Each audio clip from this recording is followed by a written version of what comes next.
Hey everyone, welcome to Judging for the Win. I'm Dave and... Wait, what's that doing here? No. My faults and fears must never be seen.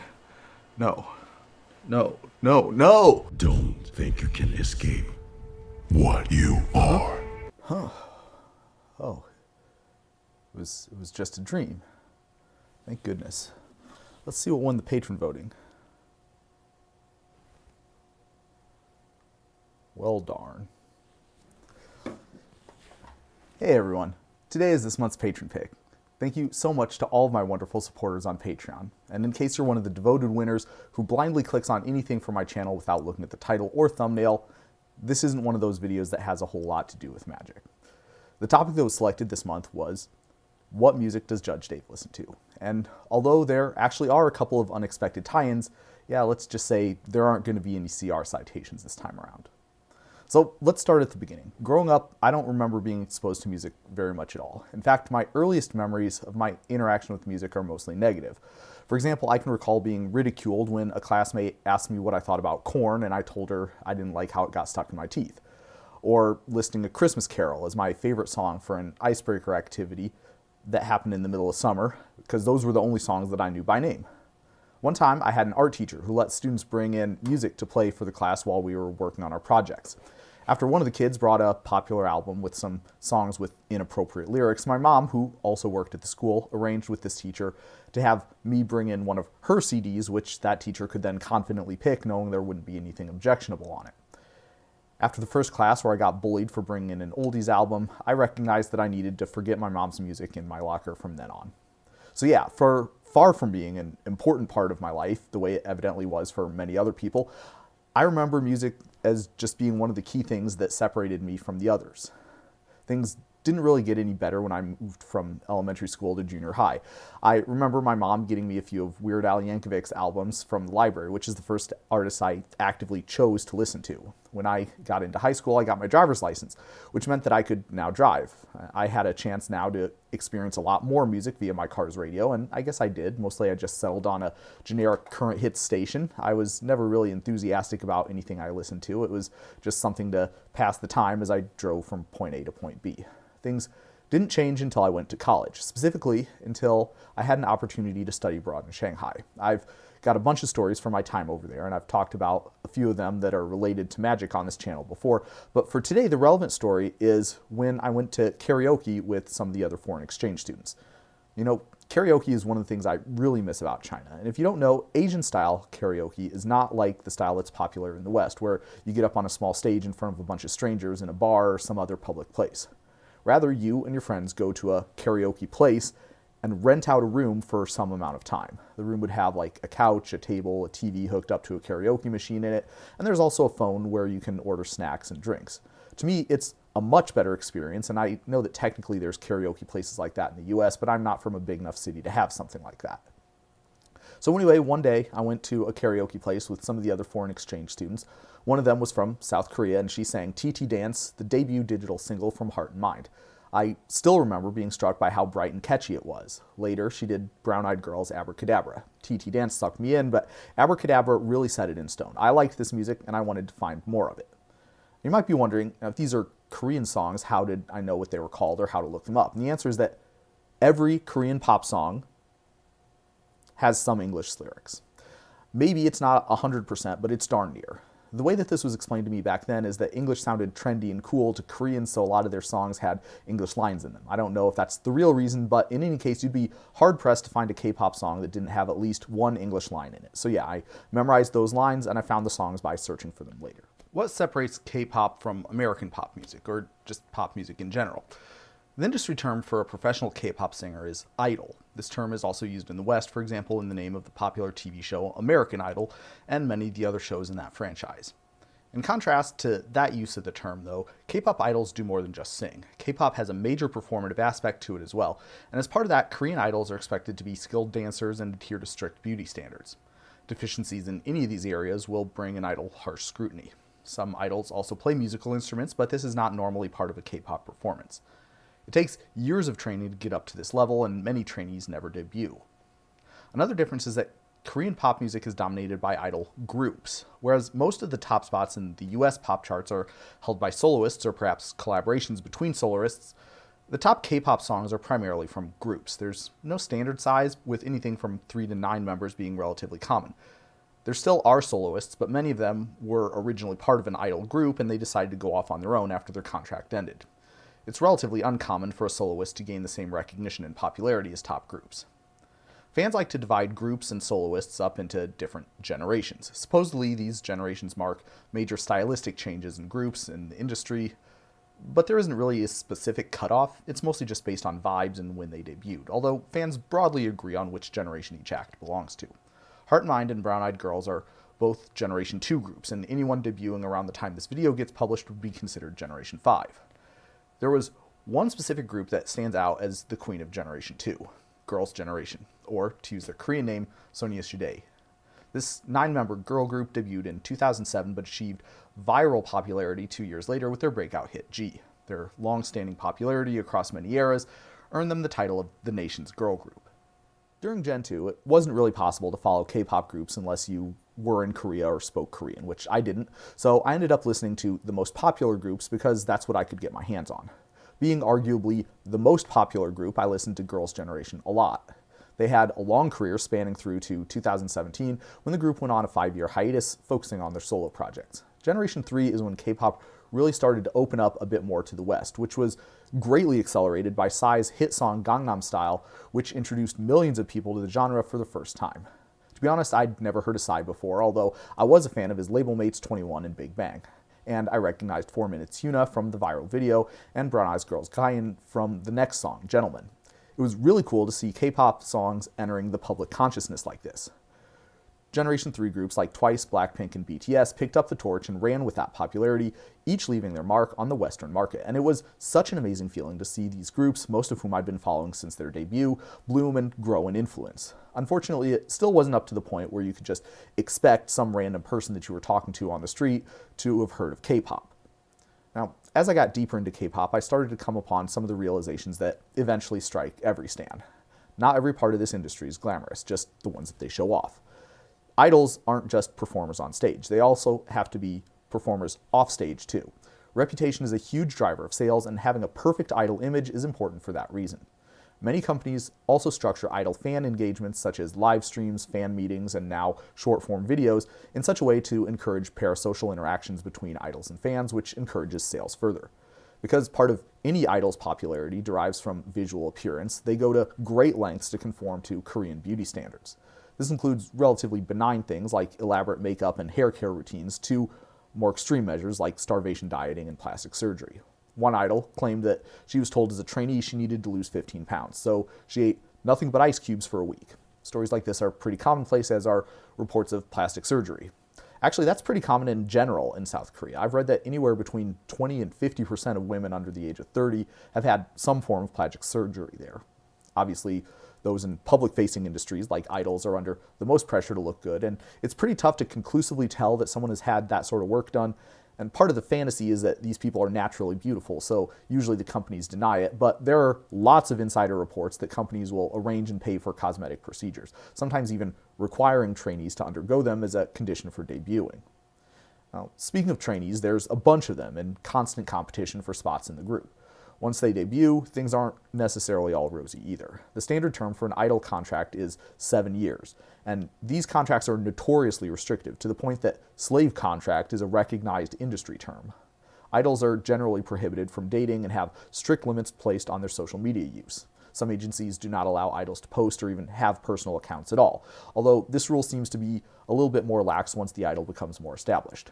The idol contract generally requires that after debuting, idols repay the cost of singing, dancing, and other lessons that they took as trainees. The revenue split is generally pretty unfavorable too, such that there are reports that idols from modestly successful groups claim they never received a paycheck at all. Idols from less successful groups may sometimes take on part-time jobs to keep a reliable cash flow. All the while, idols are expected to maintain a happy and approachable idol image. The great pressure to perform, public and industry scrutiny of every action, and the crushing weight of expectations contribute to an environment where idols' mental health is constantly strained. There have been a lot of cases where idols have needed to take a break from performing for a while to recover from a stress or anxiety related issue. Entertainment companies invest a lot of time, money, and other resources into trainees, and they want to have the best chance possible for them to succeed. They also want the best chance possible getting their money back. Quitting partway through training is only one possible way that can go wrong. Another is that you can get a group of idols ready to debut, and their team chemistry just doesn't gel. Survival shows are a concept that's sprung up to help with both of these. Basically, you take a group of trainees and you put them together in a reality show. At the end of that show, whoever's left gets to debut. Survival shows are great for the companies because you get to see how the trainees react to stress and cameras, while at the same time monetizing part of the trainee period and building hype for the group. Although survival shows are fairly common, their results aren't usually as good as what they might seem like they should be on paper. The premature failure or disbandment of many survival show groups is referred to as the survival show curse. Probably the most successful survival show group is Twice, which was formed in 2015 from the survival show called 16. I didn't watch the show, but I was a fan of Twice in their debut era. Their trademark cheerful, colorful concepts appealed to me, but in particular Likey, the lead single from their first studio album, Twice-to-gram, which dealt with the pressures of idol life as well as the expectation that these should always be met with grace. Well, this song was a particular inspiration to me during the first year of Judging for the Win, in which my daily rulings were literally daily, one per day. Of course, this was a difficult commitment, requiring me to produce videos even at times when I really was not feeling it. Sometimes I was so sick or drained or stumped, I felt like it was impossible to carry on. At those times, it was my custom to play the song and reflect on my assignment for a few minutes, which would give me the motivation to continue. In South Korea, there's another type of TV show that's important to K-pop. I'm talking about music shows. This is a program that's composed of live and pre-recorded performances from idols with some related content such as interviews sprinkled in. At the end of each show, they crown a winner from among the participants. There are 6 major music shows, each of which has their own formula for determining the winner, but they're all based on various weightings of metrics such as physical sales, digital streams, amount of airplay that the group has on radio and TV programs, and some form of voting from industry experts, live audience, and possibly fans via an app. Music show appearances are a major part of promotions whenever any idol group has a comeback, and music show wins are an important source of prestige, with a group's first win representing a significant milestone in their career. For groups in big-name companies with large budgets backing their promotions, this milestone often happens within the first year after debuting. For example, Girls' Generation won M Countdown on October 11th, 2007 with their debut song Into the New World, and Twice won, coincidentally, the same show with Cheer Up, the lead single from their second EP, just about a year after their debut. In contrast, smaller companies generally do not have the budget to bankroll repeated music show appearances, nor the fan base to compete on sales and streams. There are 6 music shows every week, though, so it's still very possible for them to win, but it's certainly more difficult, sometimes involving a coordinated streaming and voting campaign organized by their fans, potentially in cooperation with fan clubs of different groups, with the understanding that this favor will be reciprocated during the other group's next comeback. In 2014, a 5-member girl group called Minx debuted with their digital single, Why Did You Come to My House, under Happy Face Entertainment. The next year, they made their first comeback with Love Shake. Amid middling sales, the group was on the verge of disbanding, but the members were able to convince their company to give them one last shot. At the beginning of 2017, Minx abandoned their cute bubblegum concept and re-debuted with 2 new members, a new horror concept, and a new rock-inspired sound that would become the trademark of the group under their new name, Dreamcatcher. Dreamcatcher stood out much more than Minx, with their new sound and concept both groundbreaking in the industry. Unfortunately, they never achieved as much success domestically as they did with their international fans. Still, they delivered hit after hit and developed sort of a cult status. As the group became more established, people started wondering when they would get their first music show win. But though the members kept working hard and putting out new songs, all of them solid bangers, their first win never came. The fans grew indignant.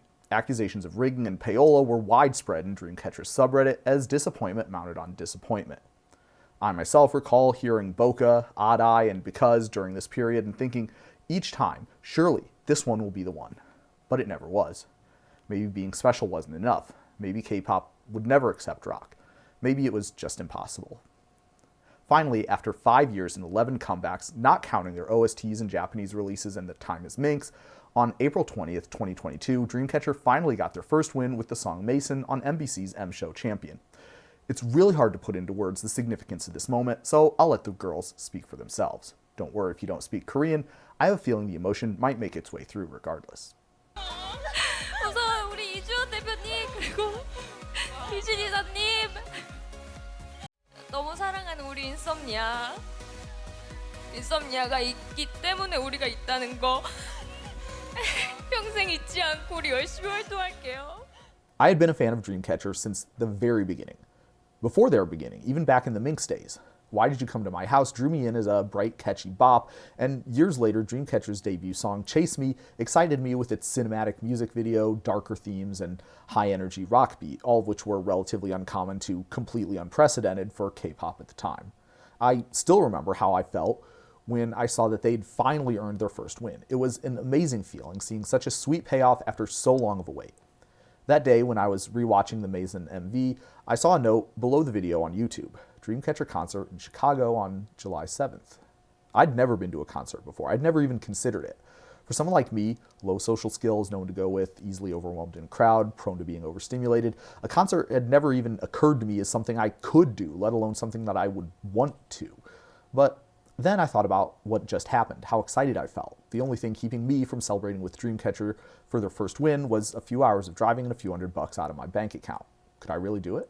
I took a chance. I bought the ticket, I drove 4 hours and waited outside in the hot sun for another 2. When I finally saw the members step out on stage, something broke in me. All the stress, all the social anxiety, all the apprehension melted away because I was seeing something unbelievable. For the past decade, I had resigned myself to the fact that these people lived halfway around the world from me, and I would never see them live. Yet, here I was, standing in the same room as them. It reset everything for me. I was doing the impossible. Over the next few years, I pushed my limits more and more. Could I fly to a concert? Could I do more than one in the same week? Could I do multiple stops in the same tour? Every time, it turns out, the answer was yes. When COVID restrictions were lifted, Magic the Gathering held a massive event in Las Vegas to celebrate the game's 30th anniversary. When I flew out for that event, I was not excited because I was about to judge what turned out to be the largest gathering of Magic players in history. No, I was excited because I had scheduled my flight out there to have a one-day layover in Los Angeles, which just so happened to be the same day as the first USA stop of ITZY's first world tour. After a couple of years of going to K-pop concerts, I started to think about buying some albums. Now, if you're wondering how I listened to K-pop music for so long without buying any before this, I watched the music videos on YouTube. And if I wanted to listen to it in my car, I found a way. Now, before you judge me too harshly, bear in mind that when I started out in K-pop, I didn't really have any other choice. These days, if you want to buy a K-pop album, stores like Target, Walmart, and Barnes & Noble have whole K-pop sections, and even the smallest groups have their songs available on all the major streaming services.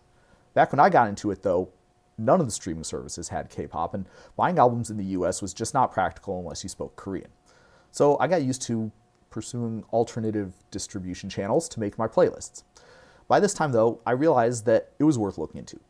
Buying albums in the USA still sucks, although a lot of Korean sites have English storefronts now, and Google Translate is a viable alternative for the ones that don't.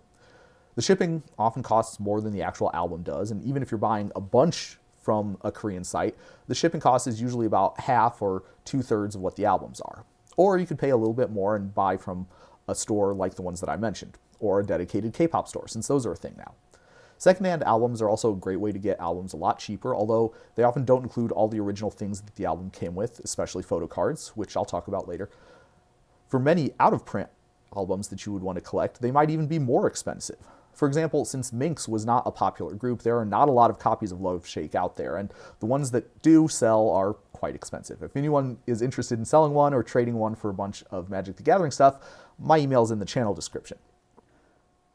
After ITZY's world tour, one of the members, Leah, took a hiatus due to health reasons. As such, she did not take part in the promotions or the tour associated with their next comeback, Born to Be, and her parts in the songs from that album were given to other members when they were recorded. When Leah returned for the Gold era, the Gold album included revised versions of all the songs from Born to Be featuring Leah's vocals. I really liked that gesture, and that was what pushed me over the edge for buying my first album. K-pop albums have gotten a lot more elaborate since the second generation. For example, here is the album that contains Girls' Generation's O, one of my first favorite songs, released 16 years ago to the day. You've got the CD, a photo book that includes some pictures of the members, usually in the outfits from the music video. And that's it. Actually, this specific album is special because this was the first Korean album to include a photo card. Now, that's exactly what it sounds like on the tin, a card with a photo of one of the members on it. These were introduced as a collectible and they were wildly popular, eventually becoming the standard for albums going forward. Now have a look at ITZY's Gold, the first album that I ever bought. And you can see there's the same basic formula. See, here's the CD, and here's the photo book, and here's the photo cards. Actually, this is these two special because you only would be able to get these with the first press version of the album. Same thing goes with the profile photos and the wristband too. And then there's also a couple of other things. You've got a couple of postcards, and you've got this folding poster too. Now, what I did not tell you is that this is not the only version of Gold. Actually,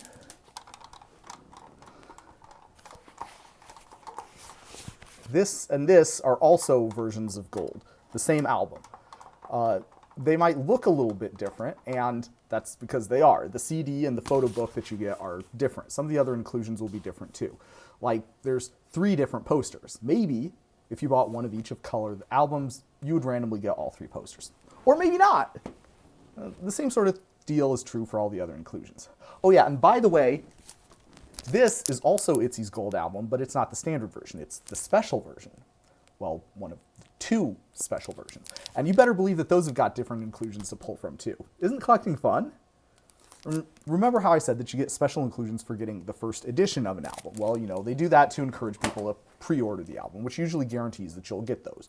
You know what else they do to encourage pre-orders? POBs. Now, that stands for pre-order bonus. See, if you pre-ordered Gold from a specific online store, you would get one of each of these special photo cards for each album that you purchased, and they were only obtainable this way. If you pre-ordered a whole set, well, guess what? You'd get a special extra bonus photo card. And yep, you better believe that there were different POBs from different vendors. So, you know, you would have to get all of them, you'd have to buy a lot of albums to get all of them. So the really crazy midsies might have to buy 13 copies of the same album just to get everything. And yeah, midsy is what ITZY's fans are called. K-pop groups all have a specific name for their fandom, sort of like how the fans of Taylor Swift are called Swifties or Bruno Mars calls his fans hooligans. The fandom name is usually related to the group name. For example, Dreamcatcher's fans are called Insomnia, Girls' Generation's fans are called Sones, which makes a lot more sense if you speak Korean because it's derived from their Korean names. Maybe fans of Judging for the Win could be called Winners. And that's it. What kind of music do I listen to? K-pop. A lot of K-pop. I'm a K-pop stan. I go to tons of concerts and I buy stupid numbers of albums and I love it.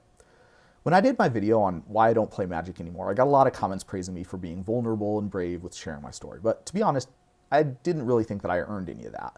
I've been saying that same stuff in person for quite some time now, and I couldn't really figure out anything that was supposed to be embarrassing about my story of falling out of love with the game over the course of a few years when the company in charge radically changed everything that it was all about while launching a semi-successful gaslighting campaign to delude the player base into thinking it was always that way. Now, on the other hand, my taste in music has been an insecurity for me for literally decades. I'll put it plainly. I've never really taken it for granted that anyone could just accept me for what I am. There's nothing normal about me, never has been. In my mind, I've got to keep my guard up because if the mask slips for 1 second and the wrong, unpalatable fact about me makes it to light, that could be the one that pushes everyone away. Since that night in a karaoke room so many years ago, K-pop has been one of those things. And so, for a long time, this part of myself was one of my most closely guarded secrets. And I do mean that quite literally. I didn't tell anyone unless I trusted them not to spread it. Some of you might think I'm being dramatic, but I'm not stupid. The paradigm of act like a weirdo, get treated like a weirdo has been impressed upon me since early childhood. And of course, crap like this doesn't help things. But this is something that was specifically requested by winners. And when it comes to them, I'll always do my best. Getting to do fan meets at Magic events is a truly humbling and gratifying experience, but it's also allowed me to believe that when idols say stuff like that, it's not just empty parasocial manipulation. They really mean it.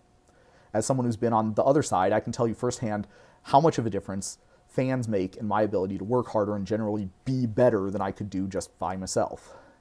I know what it feels like to have an idol look at you and act like your support actually matters, like you actually matter. But I also know that's not just an act. Winners really do matter to me, and whenever I meet one, I have to actively suppress my natural urge to downplay my emotions because I want them to know how I really feel. That's one of the things that I like most about the K-pop community. It's a space where you're allowed to show your enthusiasm as much as you want. Actually, that's encouraged. So I don't mind standing in my truth and sharing this part of me, even if I know that I'm risking someone finding out something embarrassing about me. I still remember when I discovered K-pop feeling looked down upon by the first few people that I shared it with. I resigned myself to the fate that this was just one more of those things that I was going to have to keep to myself. At the time, doing otherwise felt impossible, but over the years I've come to appreciate that K-pop is all about doing the impossible, and doing the impossible always starts with taking a risk. That's all I have for you today. Thank you again to all of my lovely supporters on Patreon. Join me again next time for another Daily Ruling. But until then, I hope you have a great day.